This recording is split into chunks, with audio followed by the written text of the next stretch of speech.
Hello, beautiful people. Today is 12th of July. My name is Sahil, and welcome to Newspaper Analysis. Friends, today we'll take a quote from David Brin, who's an American scientist.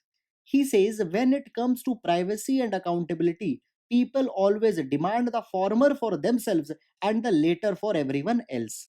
And not only for the people, the similar scenario can be shared or can be seen into the government structures also, whereas the privacy is preserved by the way of classifying the sensitive information by using the legislation such as the Official Secrets Act. Guys, this particular quote we can use into the GS paper number 2 as well as onto the topics of essay. Now, guys, the main question that I gave you yesterday, it asked that what are the functions of Finance Commission, highlight the achievement and shortfall in its working in specific context of the 14th Finance Commission. Now, friends, there is one issue in this question on which I would like to drag your attention. See, the nature of question is such that you will be having much more information here.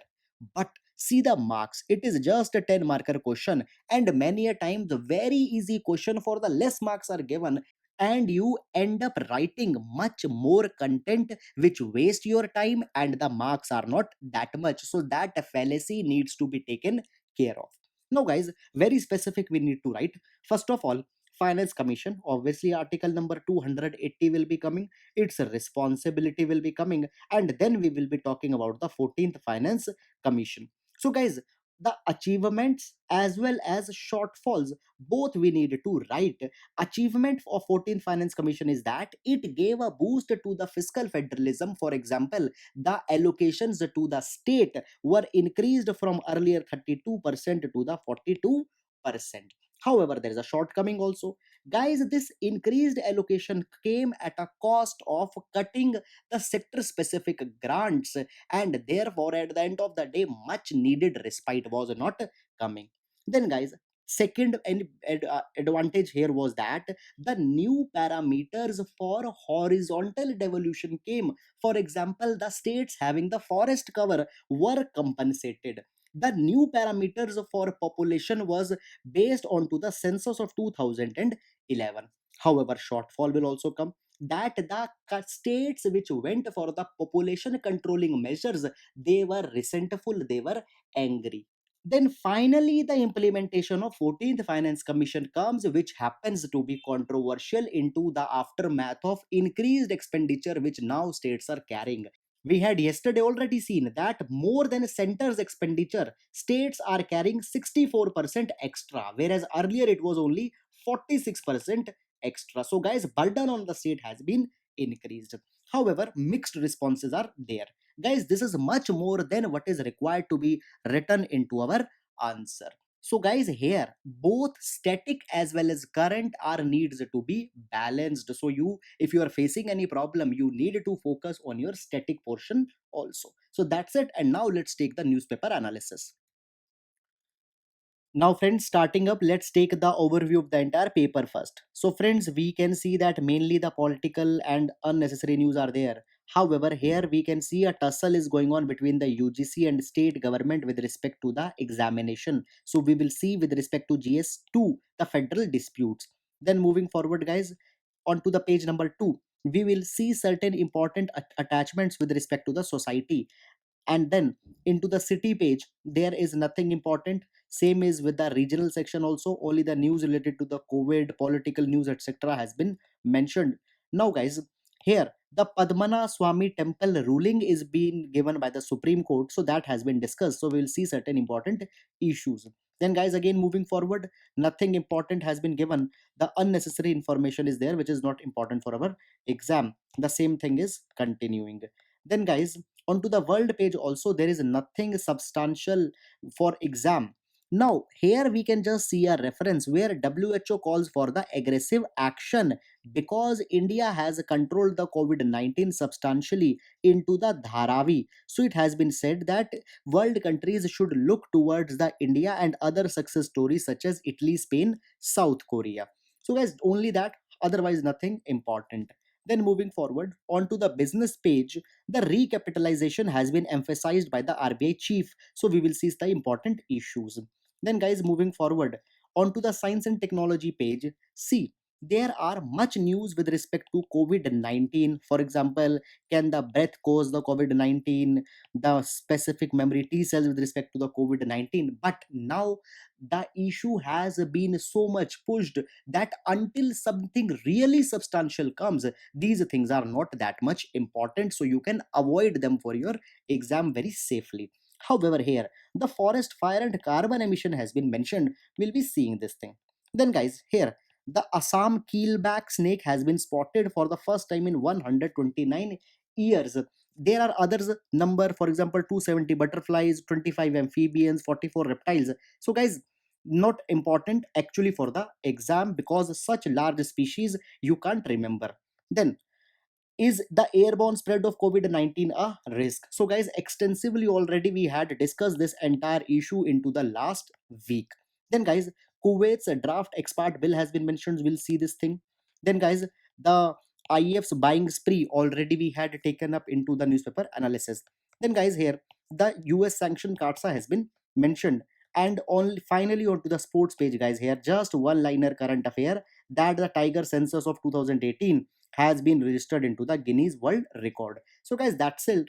Today's paper is mixed. There are not that much news. And now let's take up with the newspaper analysis.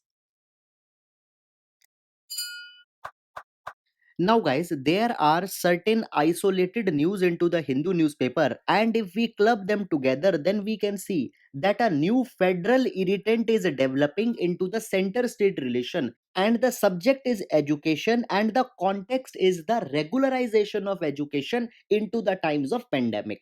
And now we'll trace the entire issue. So, into the times of a pandemic and social distancing norms, the question comes that what about the examination? So, there are two prominent views. One view is that the examinations should be conducted later, such as into the month of September, whereas the other opinion is that the examinations should be altogether be cancelled even for the final year students, and marks should be given to them on the basis of their internal assessment marks as well as earlier performances. Now, in both of this, the kind of an arena has been developed where on one hand, Ministry of Human Resource Development and UGC says that the examination should be conducted, and the state government such as Tamil Nadu, West Bengal, Punjab, etc. says that the exam should be cancelled, and they are being supported by the opposition parties also. Now, both the sides have their own reasons. For example, the Ministry of HRD as well as UGC says that the fair assessment criteria should be maintained at all the cost. Moreover, it may also lead to injustice onto the part of the students who had now improved and wants to perform well.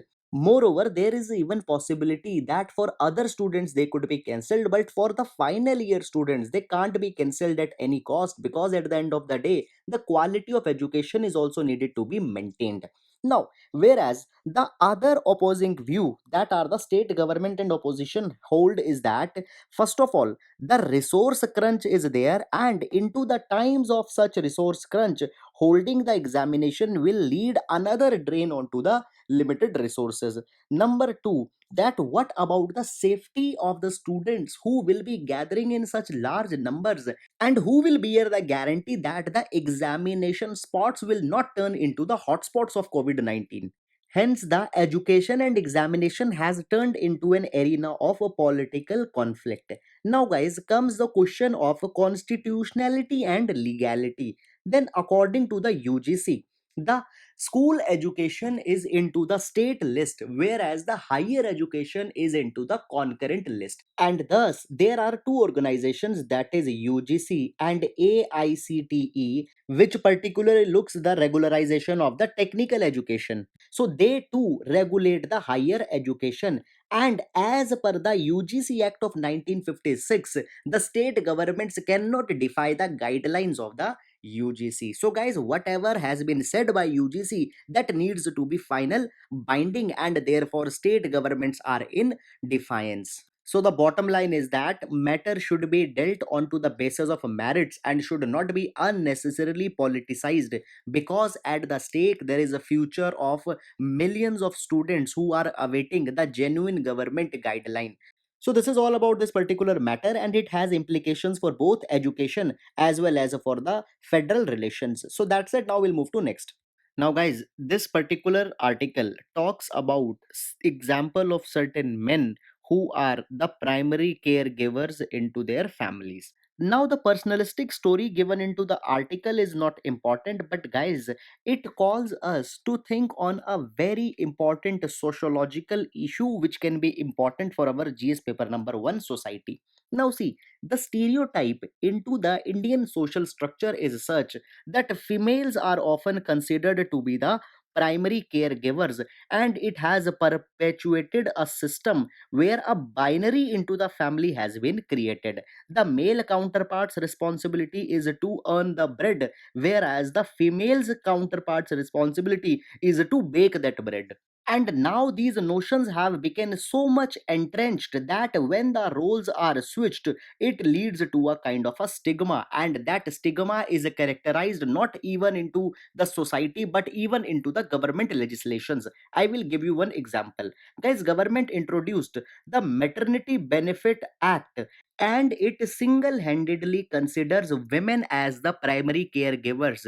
The mechanisms for the leave etc is only for the mothers, and there is no such comprehensive law which talks about the paternal benefits or the issue of paternal leaves. So at every level, the role of the male in giving the care is being downgraded, and this responsibility is solely being put onto the females.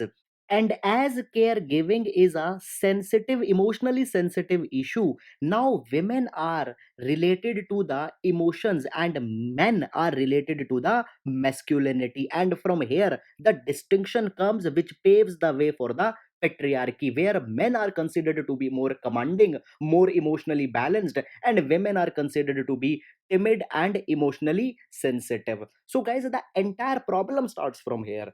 But I believe that such kind of notion could change into the post pandemic world. Why? Because here the notion of work from home will be coming, and here the divergence between earning the bread and baking the bread will come closer. Both will get an opportunity to peek into the realm of each other and to experience single handedly that actually the distinctions which has been perpetuated are not that much rational. And guys, if utilized properly, then even there could be a possibility that there will be no problem in switching the role. And guys, it can break the long held stigmas, but provided that the rigidity to change doesn't comes in between and the self conscience paves the way. However, there is another side of the story also, where it is also being said that into the work from home, women will even more penalized because they will now face the double burden, particularly the working women. They need to balance both the things. So due to this reason only, I had told that we need to sensitize the society that rigidity to change should not come in between, and the self conscience should be left unfettered so that the rational path can be chosen. So guys, this could be a one dimension on which a question on the society can come. So I'll just suggest that please keep these things into your mind. So that's it, and now we'll move to next. Now, friends, here the red senders have been mentioned, and such questions have already been asked into the prelims. So, now, guys, red sender is a very valuable tree species which is found into the dry deciduous forest types and is distinct for the red color wood, which is peculiar here. By the way, friends, don't confuse it with the aromatic sandalwood, it doesn't has any aroma. Now, onto the IUCN, it has been given the status of near threatened, and as I told you, it is a dry deciduous type. It is found into the eastern Ghats, particularly into the Andhra Pradesh. And 90% of the red sanders is found into the Palkonda and Sheshachalam hill ranges of Andhra Pradesh. Moreover, friends, red sanders is also protected under the appendix number 2 of the CITES, which stands for Convention on International Trade in Endangered Species. And friends, one additional information here. So, guys, the species into the sites, their export can be banned. And earlier, the export of the red sanders was also banned, but now it has been allowed if it comes from the cultivated land. So, guys, all these information please keep in your mind. That's it. Now we'll move to next. Now, guys, here the Padmanabh Swami temple has been mentioned on which the ruling will be coming. Now, guys, before the ruling comes, let's discuss this particular matter. So, first of all, talking about the temple. So, first of all, the temple is located into the Tiruvananthapuram, Kerala, and has been built into the Nagada style and had also taken certain fusions from the Chera dynasty's style of architecture. So, it is a fusion of Nagada Chera style. Now, guys, the temple has been devoted to the Vishnu god, and here the Vishnu god has been depicted into the Anant Shayan posture, where Lord Vishnu is depicted resting onto the serpent Adi Shesh. Now, guys, the issue comes with respect to the custody and the control of the temple's board. Now, here, the royal family of a Travancore says that historically they had managed all the affairs of the temples, and the custody of the temples, the custody of the property, etc., should be held by the royal family. But this particular view has earlier been disputed by the Kerala High Court, as it said that the custody of the temple cannot be held by the royal family of Travancore. Now, guys, you might have heard that there are Devaswam board in for the Tirupati temple, and other such boards are there for the renowned temples of the South India. And these boards hold the custody into the public trust, and they also manage the asset. Now, guys, the petition has been made against the Kerala High Court's order, and the royal family of Travancore wants the custody of the assets of the temple. And now the Supreme Court is essentially looking whether the temple is a public entity or not. And in case if it is declared as a public entity, then all the affairs, matters, and assets of the temple will be seen by an independent board which will be made.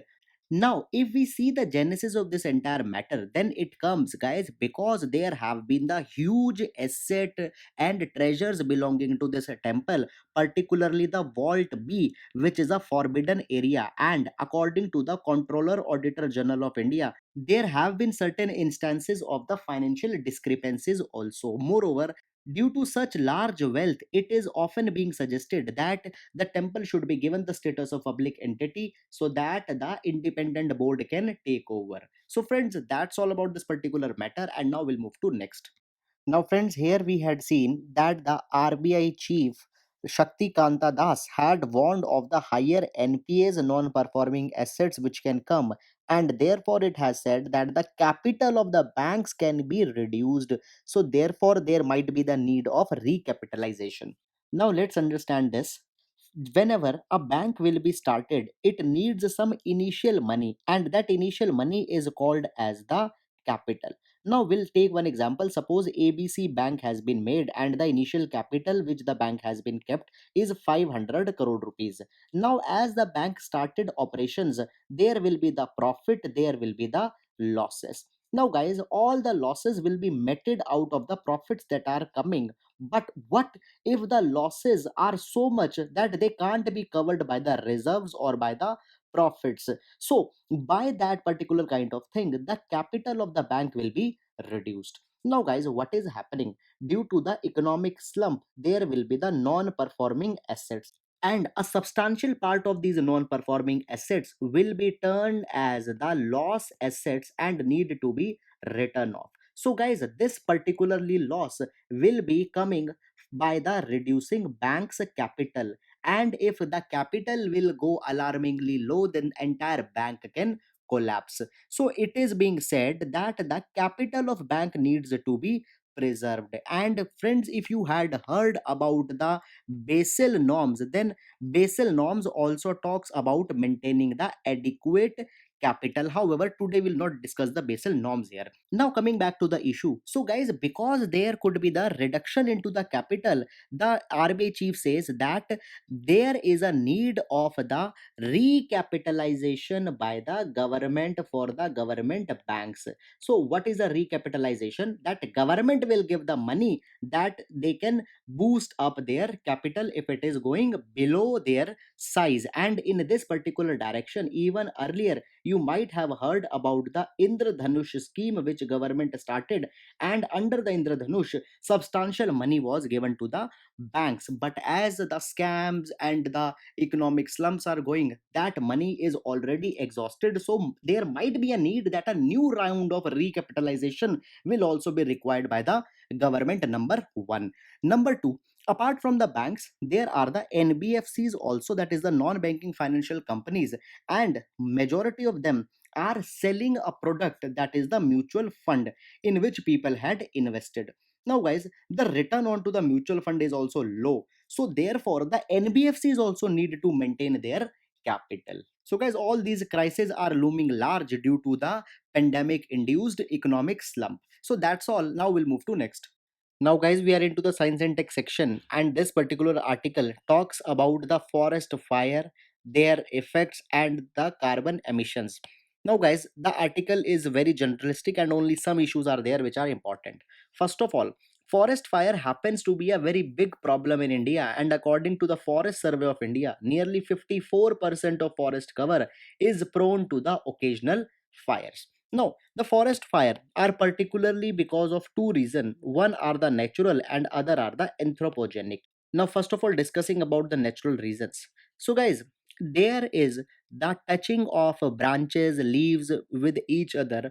For example, we'll take the example of the pine. So, these pine trees and branches, when they interact with each other, a friction develops, and it becomes very much intensified when the temperature increases, because it leads to sudden spark.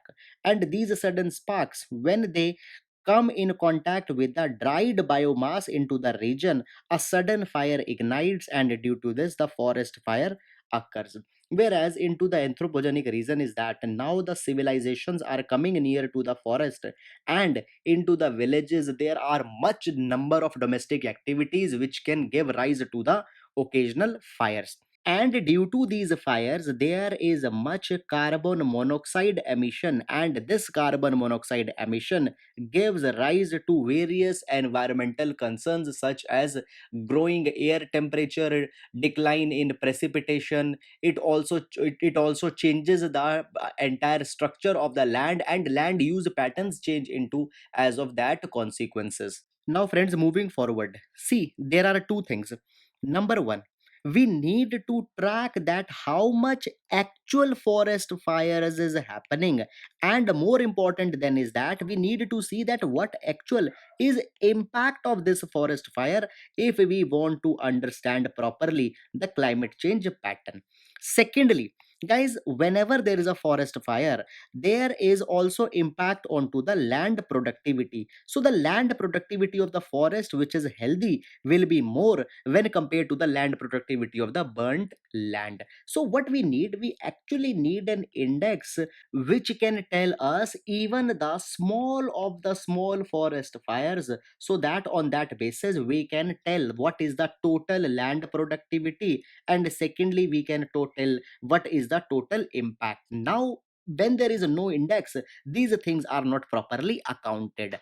So, therefore, to identify the burnt regions into the fire zones, what has been developed, the high reflectance will be seen. Now, guys, the reflectance will be seen by using the remote sensing data, and there are certain characteristics between the healthy forest and the burnt forest. So, guys, the differences has been given here. So, it has been said that the healthy vegetation exhibits a very high reflectance into the near infrared spectral region, and considerably low reflectance into the shortwave infrared spectral region, and all these circumstances are opposite into the burnt forest. So by noticing this particular pattern, we can tell whether the forest is burnt or forest is healthy, and if it has been burnt, then what would have been the impact onto the climate, the productivity, etc.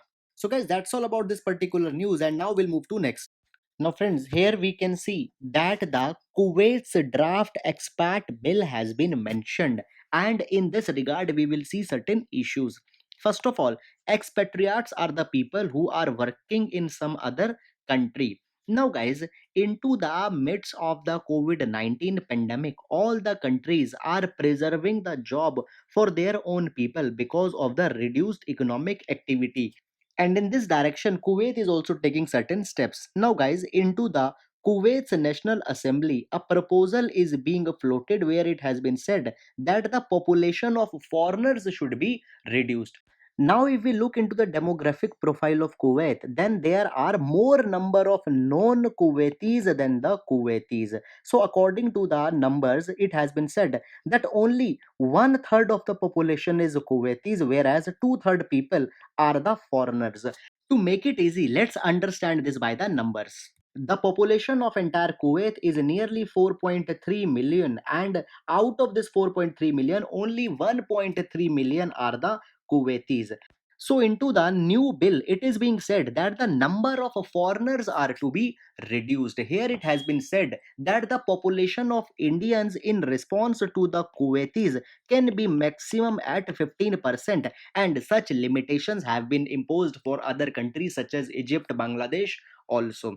And now, if we do the basic calculation, then guys, 15% of 1.3 million comes around 2 lakh people. And as of the present estimates, according to the Indian embassy in Kuwait, there are more than 1 million people, Indian people, who are living in Kuwait. So, guys, into this particular direction, nearly 8 lakh people have to return back to their home countries. And seeing the poor economic condition of India, also there is a problem that how these people will be accommodated. Now, guys, such a pattern is not only peculiar to Kuwait, rather it is going throughout the entire GCC region, and the GCC accounts nearly 8 million of Indian population, and out of this 8 million, 2.1 million are alone from the Kerala. And guys, there could also be a possibility that seeing the Kuwait, the other GCC countries also take certain steps, some similar steps, and that particular direction, the burden on India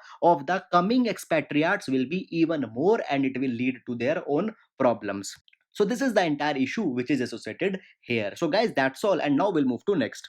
Guys, here the issue of Katsa has been mentioned, which we had already discussed on 8th July at this particular time stamp. So I think that we should conserve our time and should not unnecessarily waste into the duplication. However, if you had missed it, you can refer here, you will find the entire issue. So guys, that's it, and now we'll move to the question section. Now please pause the video and answer the question. So first question is with respect to the Clean Technology Fund. Please identify the right code. Question number 2 is with respect to the Institute for Transportation and Development Policy. Please identify the right code. Question number 3 is with respect to the ASEEM digital platform. So guys, please identify the correct statement. And the question number 4 is with respect to the election machinery, the from polity. So guys, please read the statement and identify the correct code. So guys, that's all. As today is Sunday, so we will not be taking the mains question. Friends, I hope you are liking our discussion. Thank you so much.